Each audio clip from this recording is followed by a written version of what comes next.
Hey everybody, Omar here, Knife of the Party. I'm back with another fun-filled video for you, and today we're going to be taking a look at discontinued Kershaw knives. I'm happy to say I'm probably the owner of the largest Kershaw discontinued collection you're ever going to see on YouTube.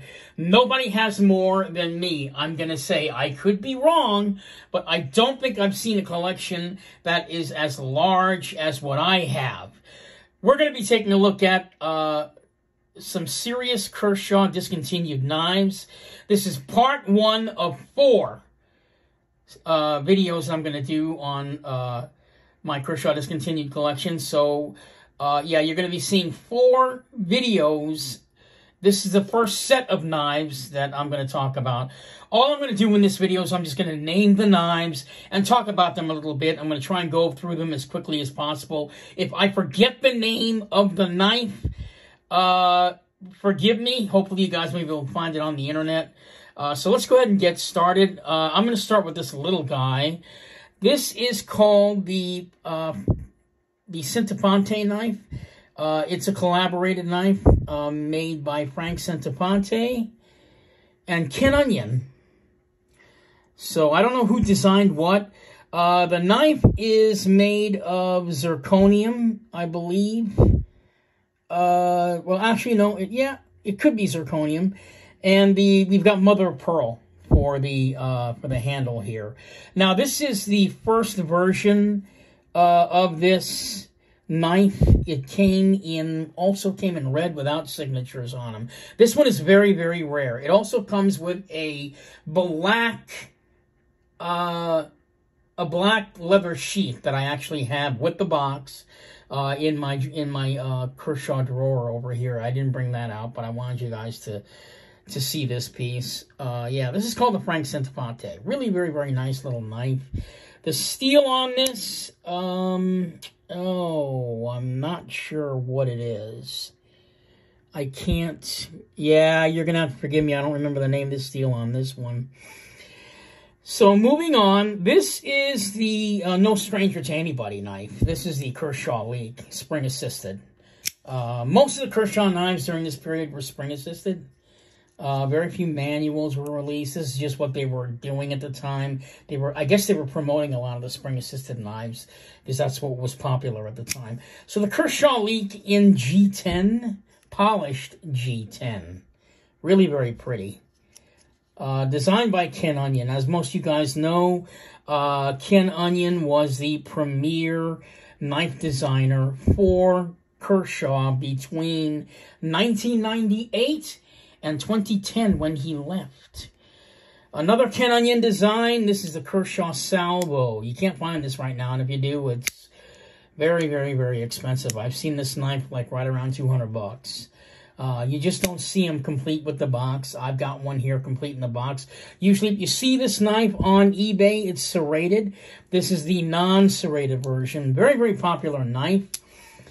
This knife was released in a second version, all decked out, all black. I also have that one. I'll be showing you that one in the later, probably the video 3 or video 4. Kershaw Salvo by Ken Onion. It's got the Tech Trek on here, which is a grippy texture.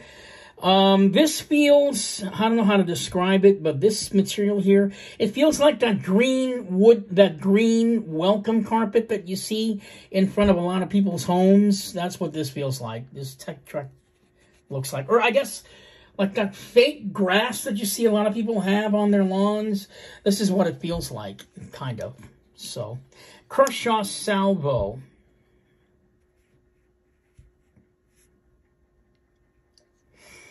The next one is the Kershaw Ram. This is designed by G&G Hawk.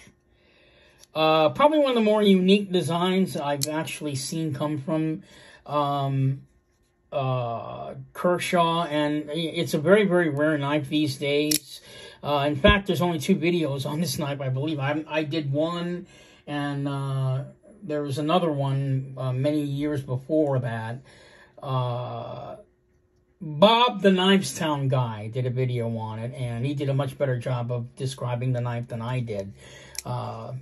Kershaw Ram, it's got the hawk lock, which is kind of a unique mechanism. It doesn't lock the blade close. It locks it open. It basically, instead of a liner lock, you know, you've got the lock here on the side. It allows you to close it. They've also got 3 thumb studs, which actually works. It takes some getting used to, but it does work. There you go. No one's ever come up with a knife that had 3 thumb studs on it, so go figure. The knife scales are aluminum, black aluminum. You got your proprietary Kershaw clip. The pocket clip is also 4-way carry. Here, here. Oh, sorry, 3-way carry. My mistake. Here, here, and over here. So you can, you know, you can switch the clip over. The flipper tab is a dream on this knife. Very, very easy to flip open. Very little effort because of the way it's angled. It's almost angled at a 90-degree angle. So you just kind of swipe real quick, and the guy opens like nobody's business. It's very, very well designed ergonomically. Really nice ergos on it. You can choke up, it even feels better, because they've even added the finger choil right there for your index finger to go to. You still got plenty of room back here. Good grip, nice jimping, not aggressive at all. Not aggressive at all. Blade shape looks like a modified, I'm going to say like a modified Warren clip style. It's got this sort of swedge that goes down. Very, very interesting offering from Kershaw that year, which was 2005. The Kershaw Ram. Let's move on to the Kershaw Camber. This is a very popular knife, still popular today.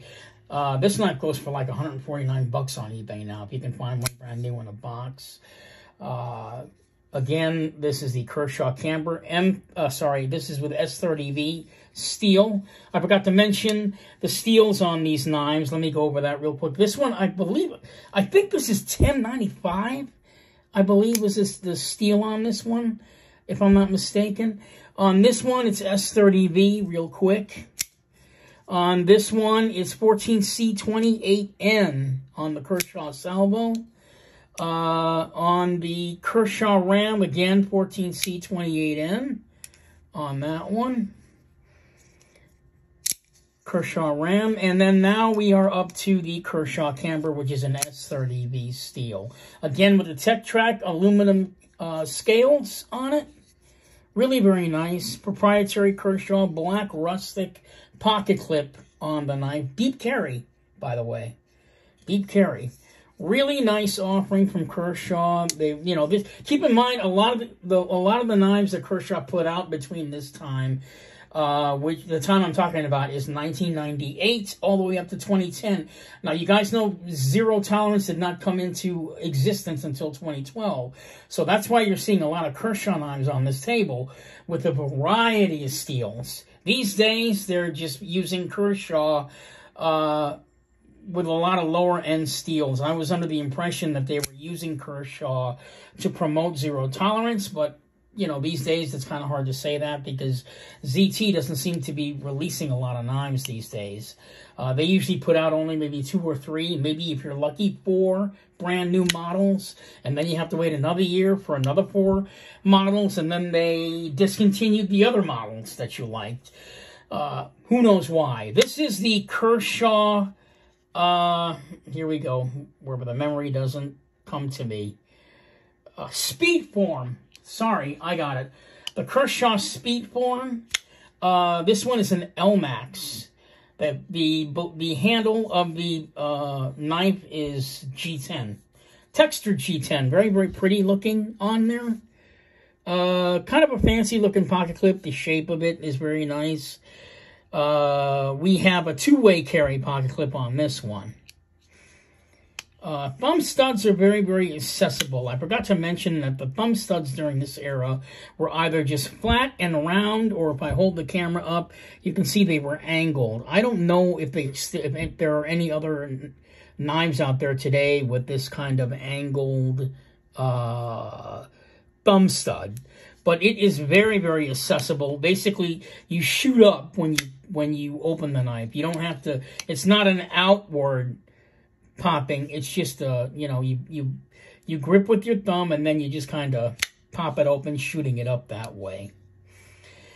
This next knife is very, very, very important to have in any Kershaw Discontinued collection. I'm going to say you need this one. And I'm kind of sorry that I have the serrated version because I really would have loved to have the straight blade version. This is, believe it or not, this may very well be the only custom knife Kershaw ever put out. Why this knife is incredibly important, I believe they only put out just a handful of these knives. This knife was released in 1998. It's called the Kershaw Ricochet. You can look it up on the internet. Yeah, it's called the Kershaw Ricochet. This is Ken Onion's very first knife with Kershaw. And this is the knife that got Ken Onion the job, because he actually put this knife together by hand.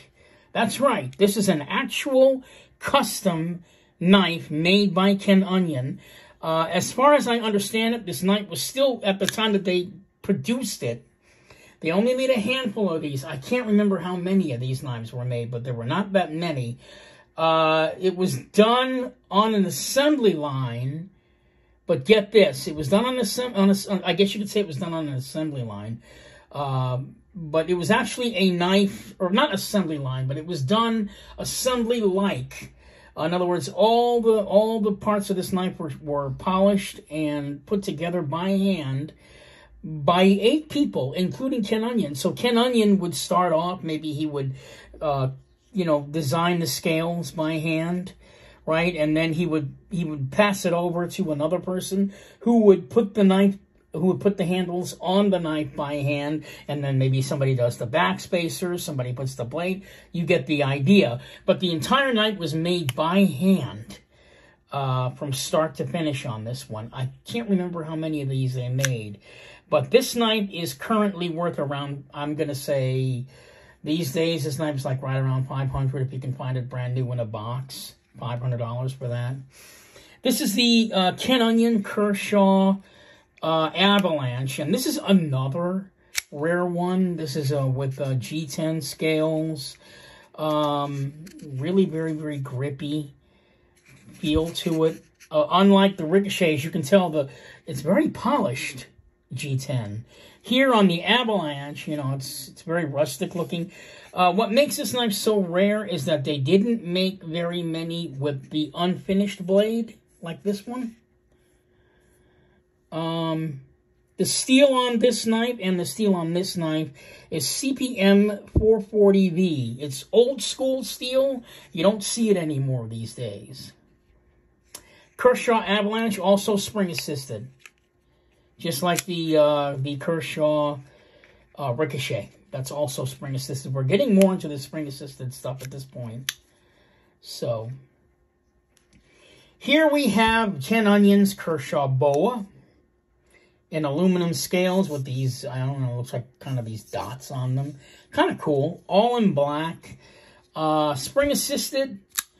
And we now have the introduction of a safety lock, which is something you don't see on knives anymore. Basically, it's a spring-assisted knife, one of the first-generation spring-assisted knives made during this time. The springs on these are not as strong as the springs we have today. But for safety reasons, they put a safety lock on it, so you can pop it open. And then for safety, you can push up the lock. Here's the lock right, if I hold it up, you can see. Yeah, here's the lock right there. You push that up, and now you can't open the knife at all. Can't open it. There's no way. They weren't sure, whether, people would harm themselves with these spring-assisted blades. So a lot of them had safety locks on them. Kershaw Boa by Ken Onion, another Ken Onion knife. That's just as popular as the Leek. The Kershaw Blur is no stranger to anyone who's into knives. Even people that don't even know the Kershaw line at least know the Kershaw Blur and the Kershaw Leek. These are both staples in just about anybody's collection these days, both these knives. This knife is like 20 years old, and you can still buy one of these. Not in this version, but this model knife is still available. You can go down to like freaking Walmart and buy one of these right now. Kershaw Blur. Same thing with the Leek. You can buy a Leek just about anywhere. That's the only knife in the Kershaw lineup that has never disappeared. Both of these models have never disappeared from the Kershaw lineup. So, yeah. The Kershaw Blur. This one is very special. It's a composite blade, as you guys can see. It's SG2 steel. I believe the top part of the knife is, I'm going to say it's 14C28N, and then the bottom part is SG2. I'm not sure. Not really sure. Or it could just all be G2. I don't know. That I don't know. But it's a very rare knife. If you can find it in SG2, I found it, so I got this one in my collection. Here we have a knife that was made in Japan. The Kershaw Lehar. Very popular knife in G10. Proprietary pocket clip. The only sad thing is this one's actually off-centered. I can't figure out how to uncenter it. Manual knife this time, though. Not spring-assisted. The Kershaw Lehar. This is an in-house design. If I don't mention a maker, it's just an in-house design, and that's what this one was. But this one was actually manufactured in Japan. The Kershaw Lehar.